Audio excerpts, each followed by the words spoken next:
nervous, on the surface I look fine. My brain feels heavy, my traumatized mind. And I'm so tired, I can't feel my eyes. Whoa, whoa. I'm petty, but I know how to lie. I feel feelings that I can't describe. I'm not breathing, but I'm still alive. Whoa, whoa. Shout out to Neoliberal Tears for this. Shout out to Twitter/X user Neoliberal Tears for resurfacing this clip. Neoliberal Tears commented at the top of the show, "What happened to my music?" One of my favorite commenters. Yeah, big Somebody fan. has so much affection for me. Keep it in mind.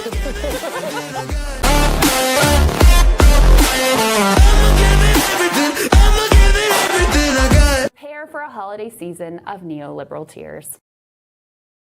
Hey, good evening, and welcome to Nightcap with Neoliberal Tears, which is who I am. Happen to be, at least tonight, Neoliberal Tears. Good to see you. Hope you're doing well.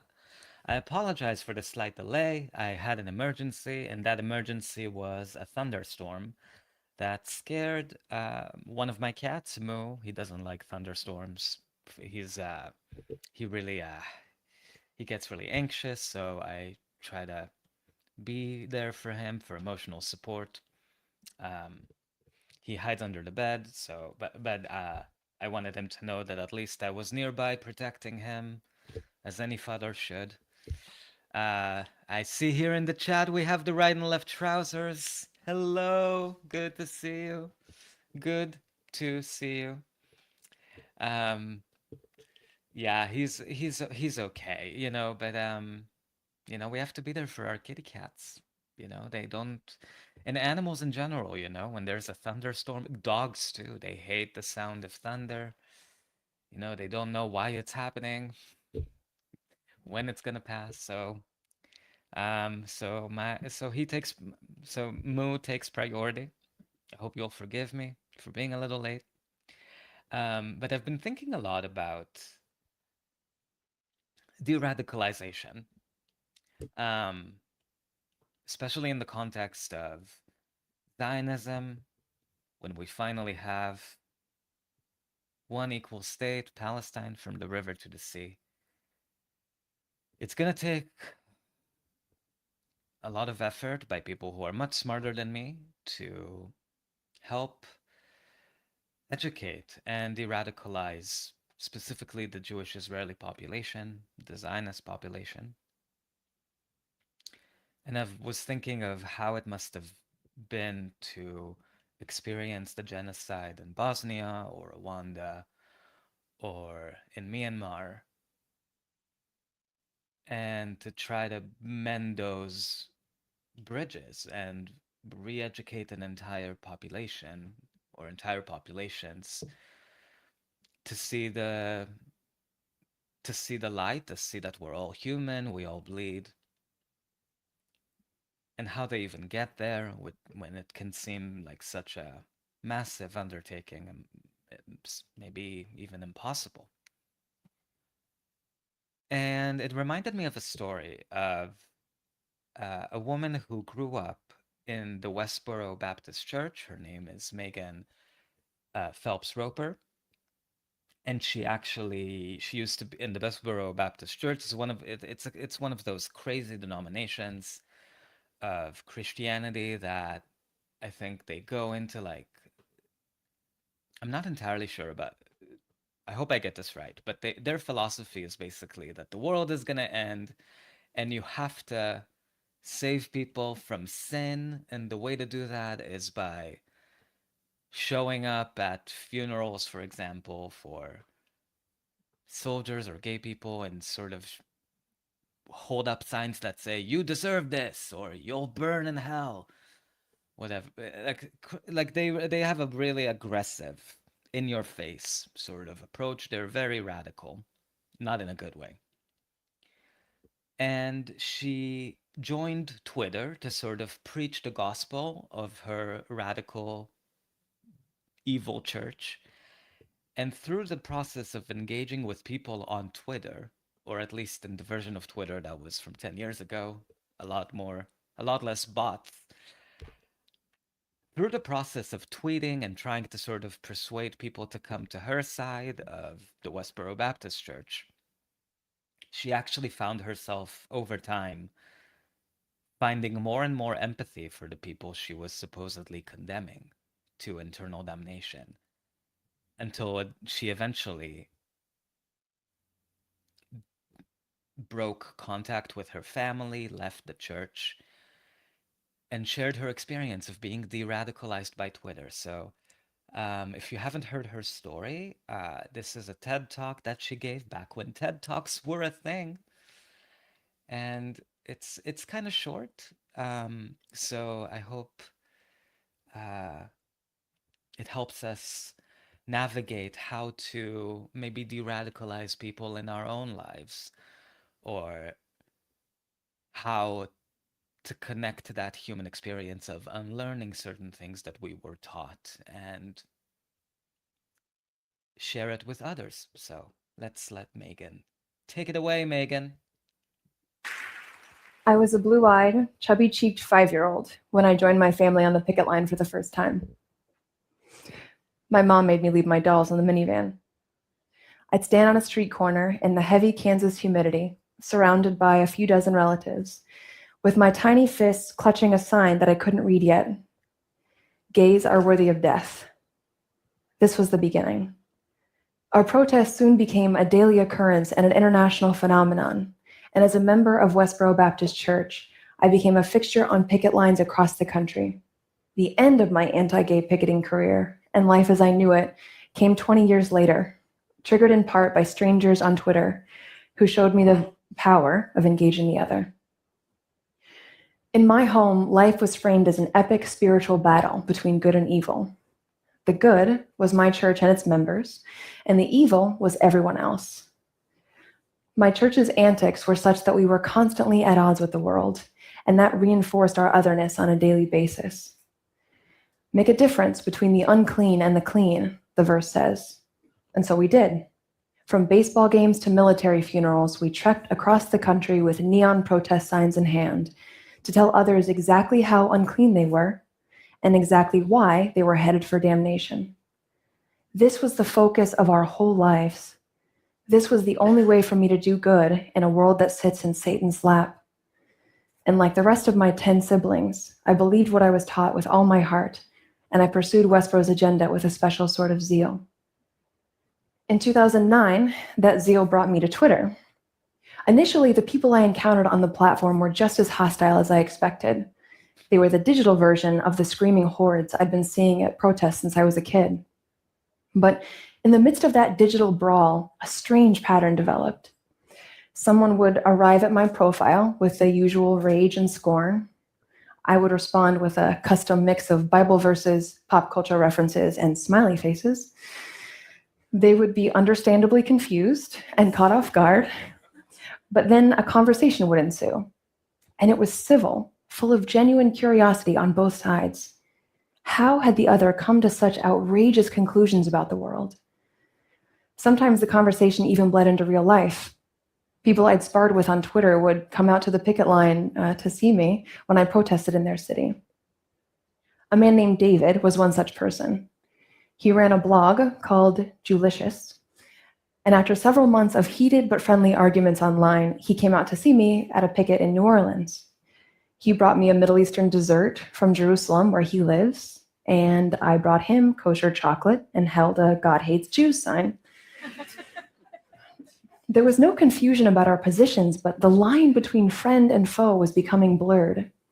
We'd started to see each other as human beings, and it changed the way we spoke to one another.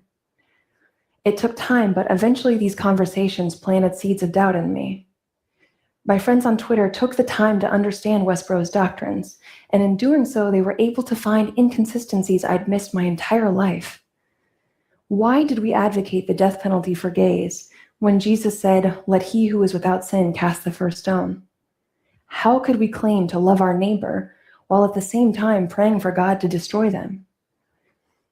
The truth is that the care shown to me by these strangers on the internet was itself a contradiction. It was growing evidence that people on the other side were not the demons I'd been led to believe. And it's sort of what she's saying here sort of makes me think of this old adage and also the premise of Wicked, which has become such a capitalist behemoth of a franchise and a movie. But the general premise, if you haven't seen it, the Right and Left Trousers, are you a Wicked fan?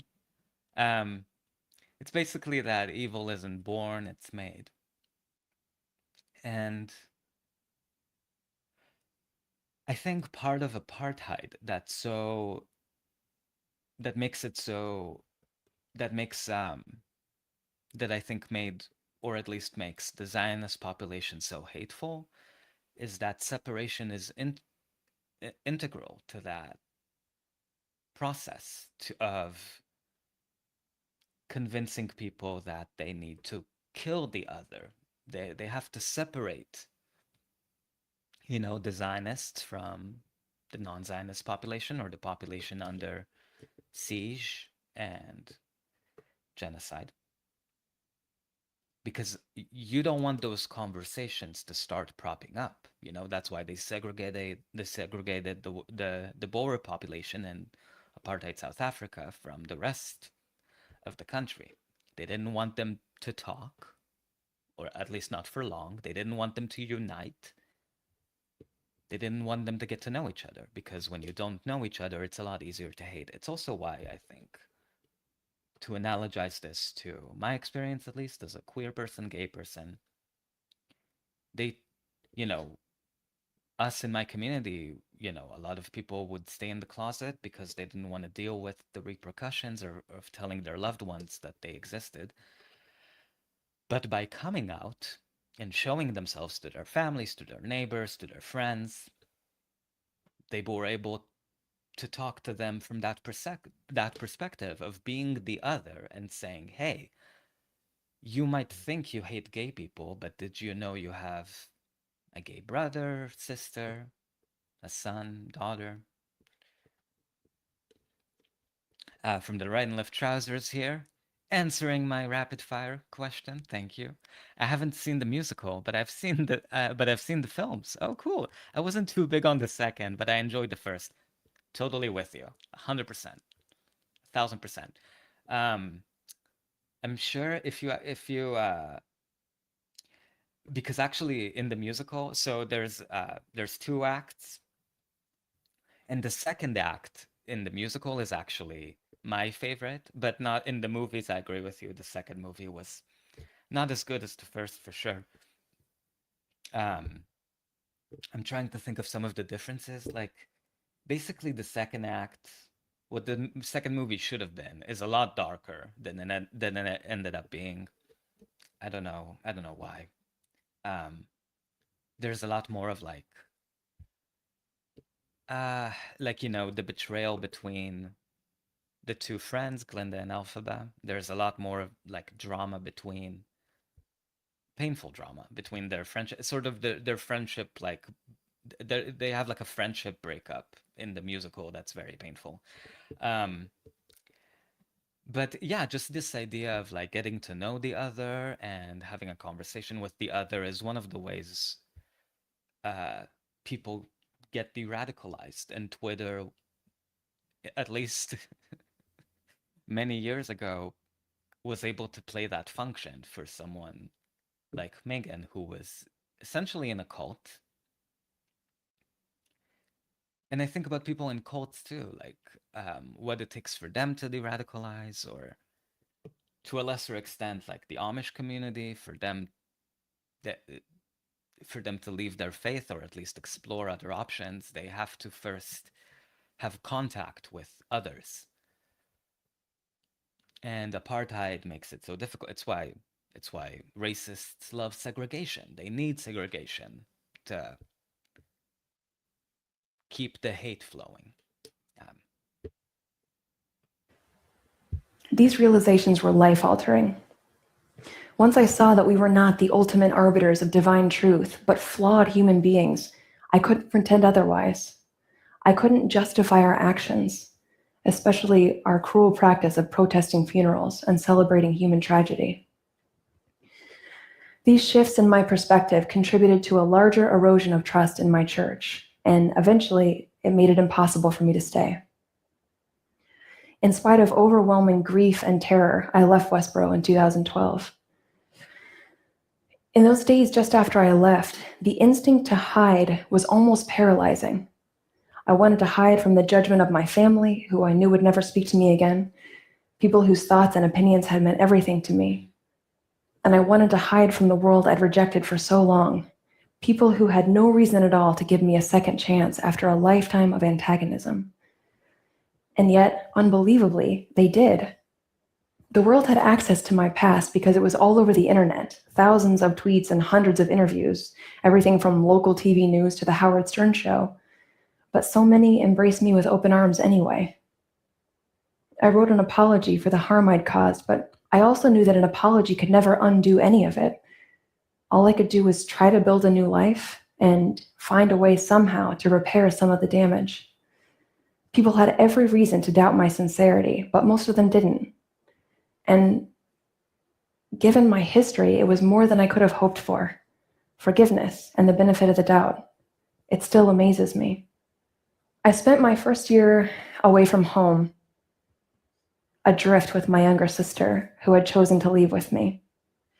We walked into an abyss, but we were shocked to find light and a way forward in the same communities we targeted for so long. David, my Jewishest friend from Twitter, invited us to spend time among a Jewish community in Los Angeles. We slept on couches in the home of a Hasidic rabbi and his wife and their 4 kids. The same rabbi that I'd protested 3 years earlier with a sign that said, "Your rabbi is a whore." We spent long hours. So yeah, one of the things about the Westboro Baptist Church that's different than other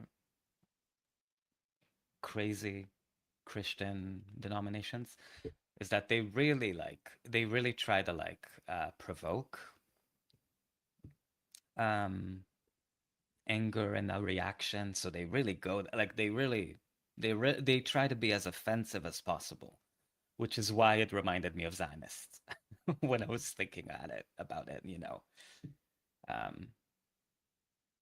There are so many hateful Zionist slogans. I don't even need to say any of them here. Or is talking about theology and Judaism and life while we washed dishes in their kosher kitchen and chopped vegetables for dinner. They treated us like family. They held nothing against us. And again, I was astonished.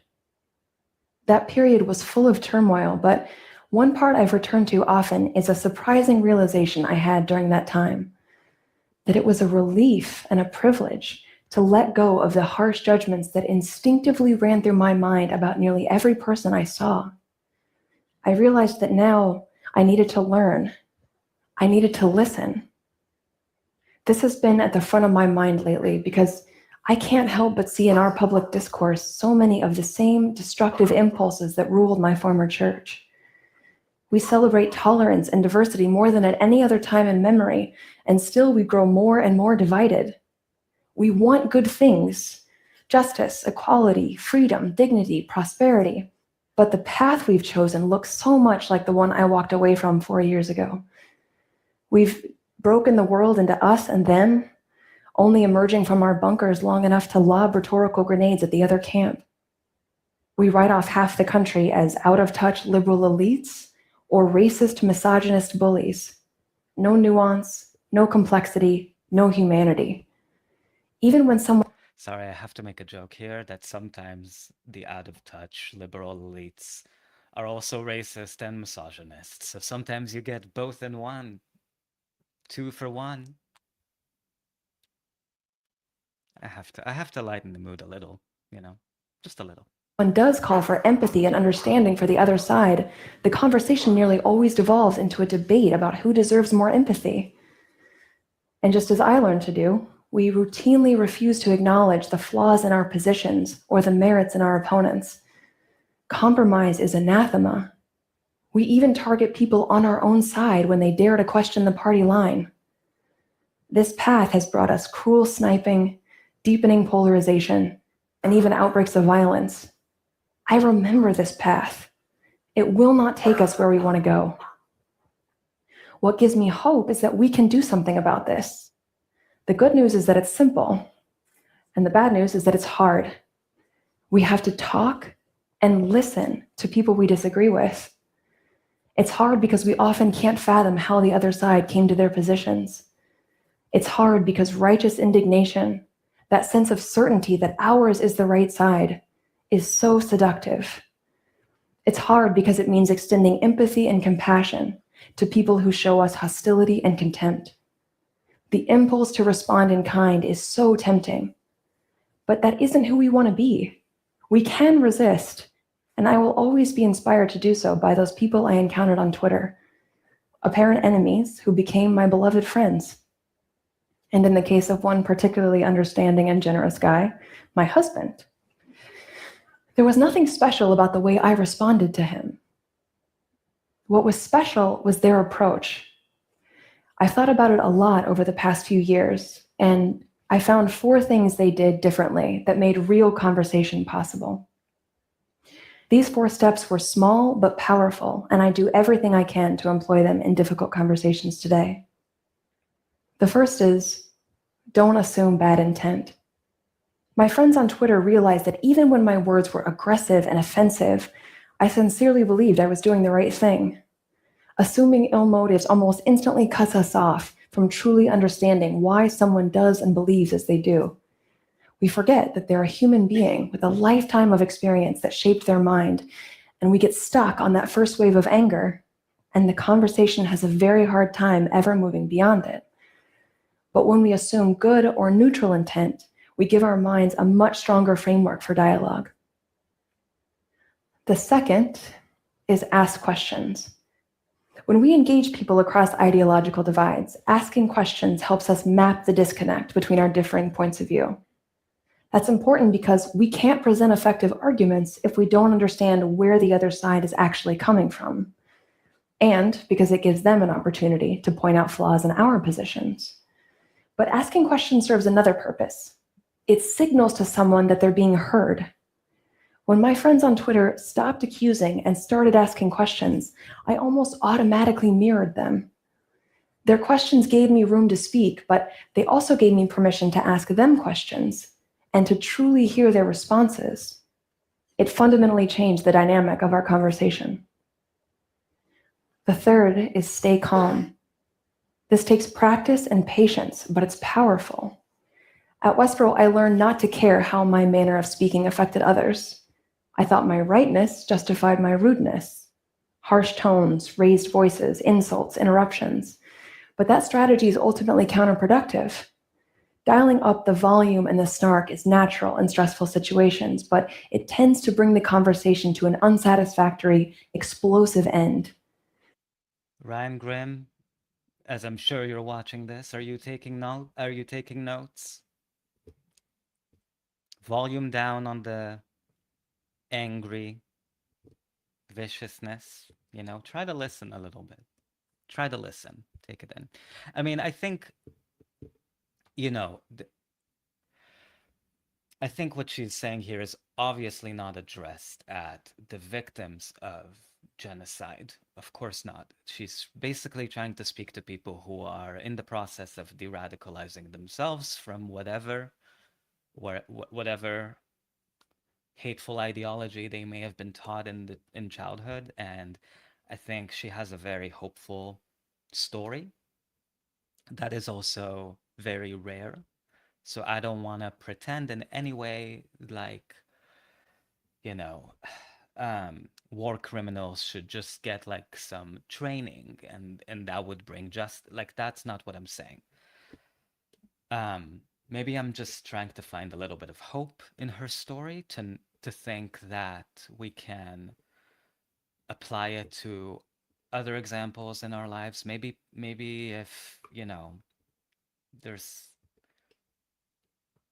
if you're listening to this at some point and there's someone in your life or a family member who hates immigrants or hates trans people for whatever reason, like I hope, maybe if a hateful transphobe listens to this, I hope somehow that they gather a little bit of insight into how to de-radicalize themselves, like to ask questions, to be curious, to try to see the other as a human just like you. I don't know. But obviously what she is saying here is not addressed to, and I don't want to pretend like it should be addressed to in any way Palestinians. Like this, they're not the ones who need, who need to learn and anti-racism. That's for the Zionist population. Just wanted to clarify that. From the right and left trousers, Grim, Grim tuned out when you see when you said liberal elites could be racist and misogynist. Yeah, he doesn't want to deal with that. Oh my God, I should have brought up Graham Plattner. I think he's still salty about all of that. I did notice he was tweeting an increasing amount over Shama Sawant's loss in Washington, which actually she actually gained a lot more votes than he expected over time, because it took a little bit of while to count the mail-in ballots. So she's actually she actually got very close to second place, like within single-digit percentages. So I don't think he wants to deal with that. So I hope he's here. Maybe we can sign him up to training to sort of interrogate where his hatred for we know where it's coming from. She called him out. But yeah, Ryan Grimm has a lot of de-radicalization to do. Also, I noticed that it's like I'm really I need to do a stream about this, because when he's tweeting against Shama or all of his bullshit, liberal bullshit, right and left trousers, I think you'll be with me on this. I always look to see who reposted him, who retweeted him. I want to know who is in the Ryan Grimm liberal elite circle of circle jerkers. I want to know what's the connection. I'm doing intelligence analysis. I'm like, who's retweeting his bullshit? And it's always the same fucking people. It's Mehdi Hassan, proud Democrat, friend of the show. Matt Stoller, another fucking Democrat, friend of the show. So and of course David Sirota sometimes. So it's always those people. It's like they have a group of middle-aged men who are very hateful and always on message. I don't know what to do with this information, but it's out there now. From the right and left trousers, we have a message for Ryan. Ryan, if you come back, I promise I'll read the squad. Oh my God. Oh no. Oh no. Oh no. Please, please don't contribute to his book sales. Please don't. He's already so rich. He doesn't need it. He doesn't need it.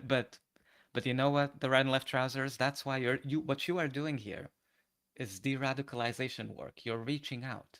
You're showing curiosity. You're showing a good faith effort, and I commend you for that. I'm too petty to do this kind of work.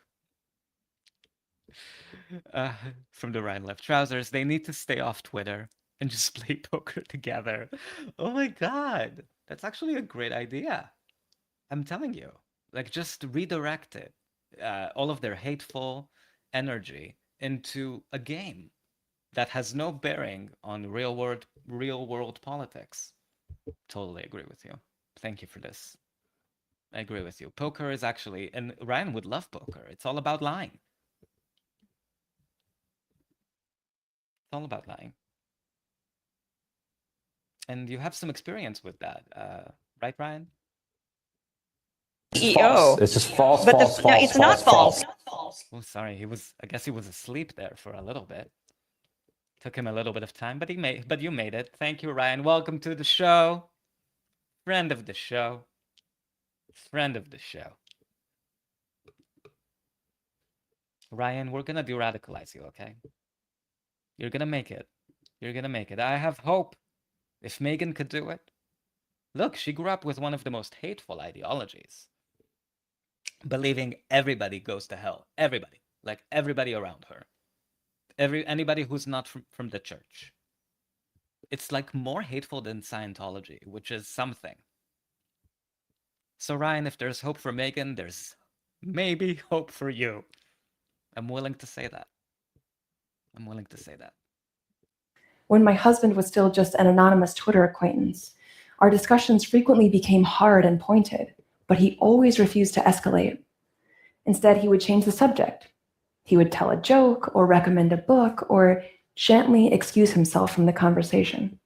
So this is a real story. Like she actually met her now husband through those Twitter engagements that de-radicalized her over time. It took years, but they actually fell in love. Like that's such a, I mean, it's such a cool story. It's also, I wish it was not as rare as it actually is. I'm worried that now Twitter radicalizes people in the other direction, like towards hate specifically, but let me not be a downer for 5 minutes. We knew the discussion wasn't over, just paused for a time to bring us back to an even keel. People often lament that digital communication makes us less civil, but this is one advantage that online conversations have over in-person ones. We have a buffer of time and space between us and the people whose ideas we find so frustrating. We can use that buffer. Instead of lashing out, we can pause, breathe, change the subject, or walk away, and then come back to it when we're ready. And finally, make the argument.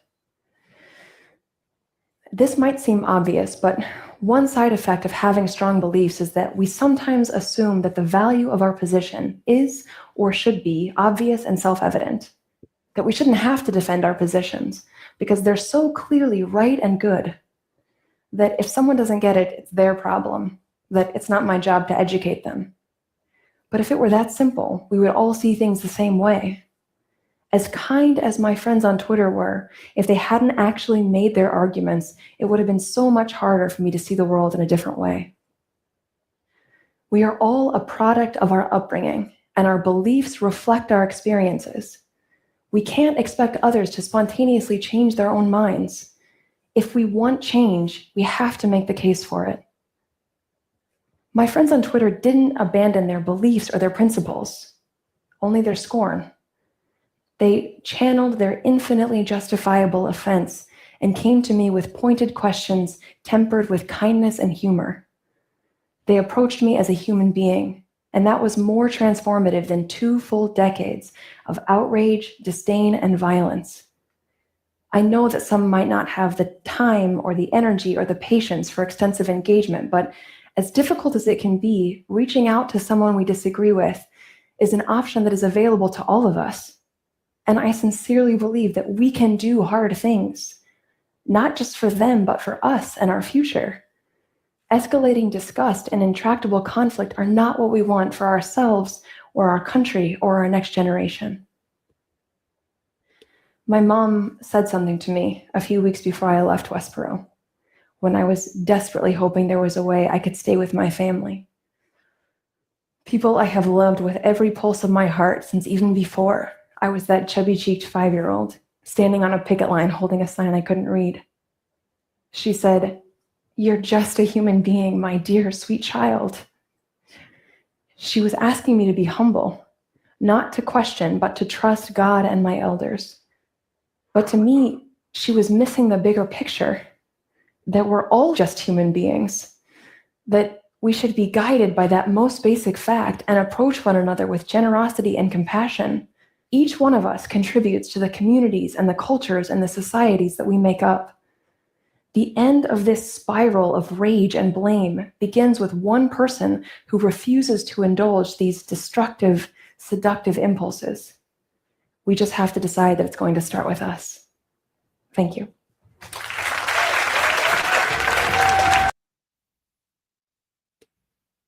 So that's Megan. Megan Phelps Roper.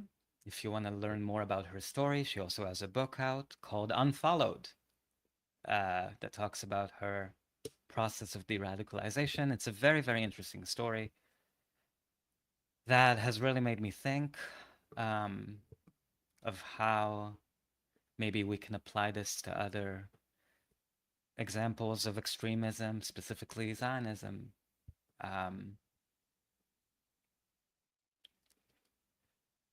Sorry, my cat is here. My other cat, Sam. Hey, Sam. It's very hard. It's very hard to come from a family that has raised you to be a certain way and to buck that current and find your own truth, and to still have family members who have regressive beliefs. I think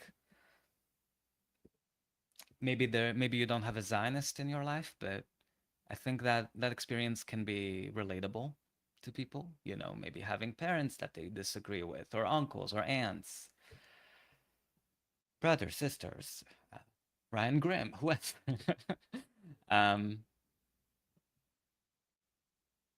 I have family members who are Zionists. I made a radar that talked about how I came to learn about the one-state solution many moons ago. And it was very hard for me to write. And I actually made that video private, so because it felt like I was sharing something a little bit too personal. Maybe I'll unprivate it one day.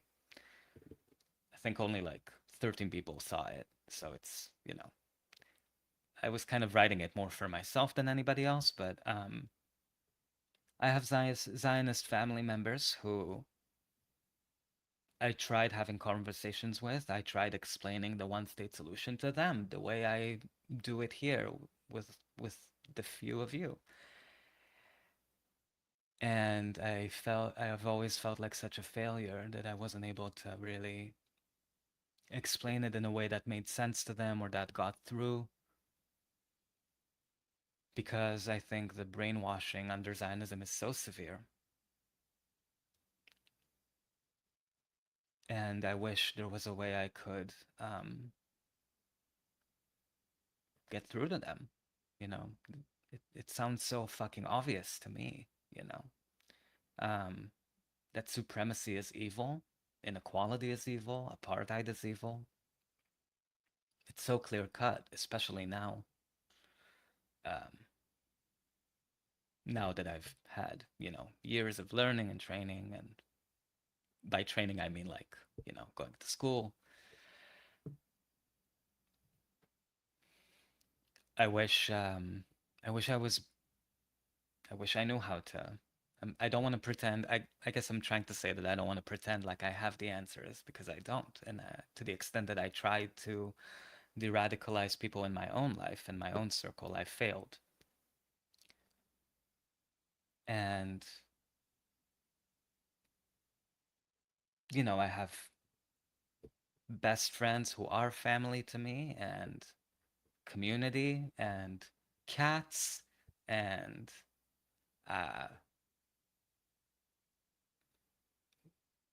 but I still have found myself, especially since the genocide started, feeling, at least in terms of the difference of opinion over Zionism with my family, there have been times where I felt really alone. And like Megan, I found a lot of community online, even Twitter, to some extent, you know. Except when I see Ryan spew some bullshit. False. It's just false, But false, no, false, it's not false. It's not false. All you do is spew bullshit, Ryan. It's also why I hate liars. I hate liars. That's why Ryan Grimm triggers me. Among other reasons. He's also like a liberal, so there's that. Anyway, I hope that was helpful, that was useful. Let's do a nervous regulation segment, as we always do. Oh my god, the right and left trousers. Thank you for that video yesterday of Robert Reich doing the apple dance. Charlie XCX. To get people to vote. Brad Summer. Bratty Summer. We have some cat lovers in the chat. Or is it okay if I get up? Because I have to get... So this is Flora. Flora the cat. She's TikTok famous. You should know her. You should get to know her. She's a star. And her and her bugaboo is hating. So if you have cats, you know that cats love to make biscuits, which is basically stretching their paw over you, and sort of it's something that they do to people they like, but also it's a behavior they learn from their mothers that shows affection. It's how they get milk. So they make biscuits. Flora here hates when her human speaks while she's making biscuits. She hates it. She doesn't like interruptions. She concentrates, she's very focused. So anytime he tries to speak, she silences him. She silences him with her paw. Let's take a look. Or is it okay if I get up? Because I have to get... Never mind, I can stay.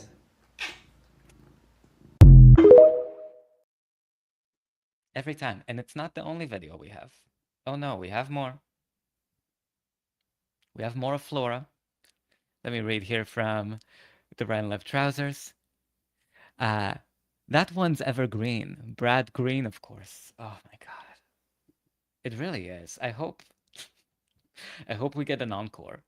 You know, because all of the same people who couldn't stop fucking shilling for Democrats in the middle of a genocide, like, you know. I'm mostly feeling it in my back.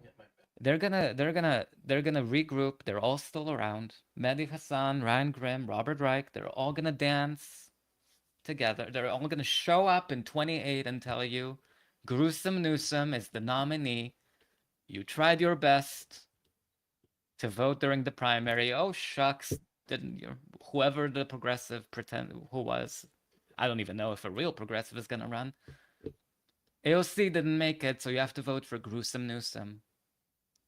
Because they're better than the alternative.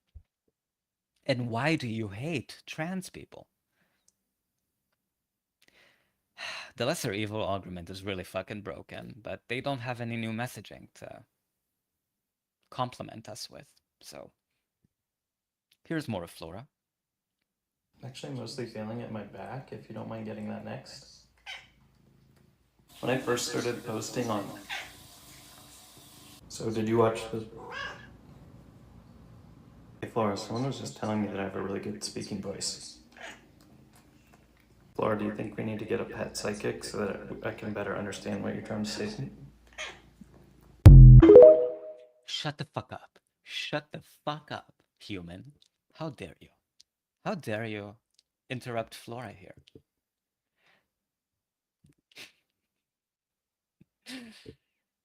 Ay, ay. Ay, ay, ay.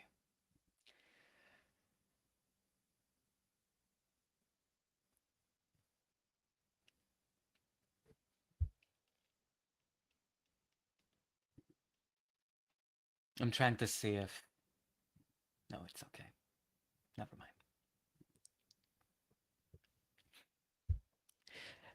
From the Right and Left Trousers, Bestie, VIP. VIP of the show. Maybe the path to recuperation is 1,000 kneading Floras. Whenever they try to break out their protestations, a paw will be raised to gently silence them. That is, we need to scale up the Floras. We need Floras everywhere, all at once. You know? So anytime Mehdi Hassan has an urge to tweet, there's a Flora there just being like, bap, you know, shoos them away from their phone.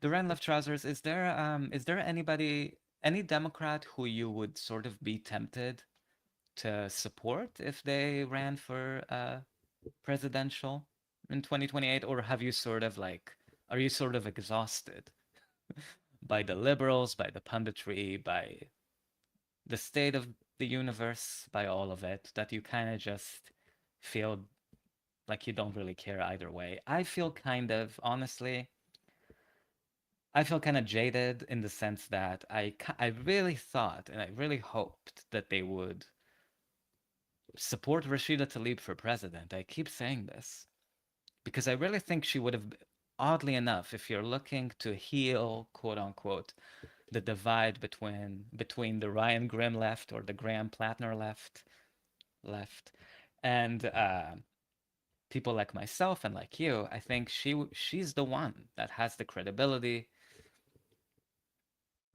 It's not even identity politics. It's not that she's Palestinian. It's that she's Palestinian with all the right positions on Palestine, you know, that AOC does not have, despite what many, many, many white people who are in DSA obsess over. Like, it's not, AOC is not it.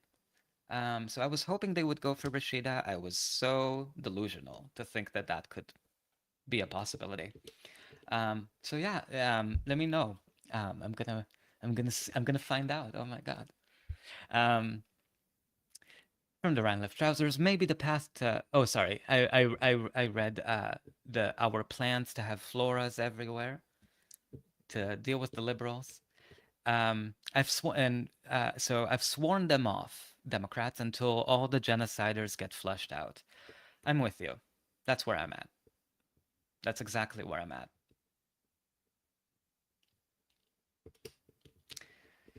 Ay, ay, ay. Okay, so I guess we can try to think of ways to de-radicalize the libs, the Graham Plattner left.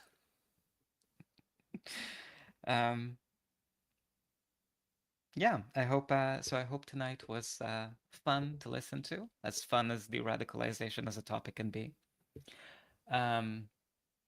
Actually, for those who actually, should I really say this? The reason why I titled today's stream Absolution is because there's a religious context behind it. So Megan would, I think, sign off on that title in terms of, but it sort of talks, absolution is sort of like releasing oneself from guilt or from sin and growing and moving forward. And in the context, I guess, of humanity as a whole, how the fuck do we do that? But we need to. Sorry, yeah, as you can tell, it's kind of something that I've just been thinking about, you know. Yeah, I hope we get there. Thank you for joining me tonight. I'll be back tomorrow, as I always do, and I'll have such fun topics to discuss. So many fun topics. So many fun topics, right, Ryan? CEO. This is false, But false, no, false, it's not false. Always a Debbie Downer, aren't you, Ryan?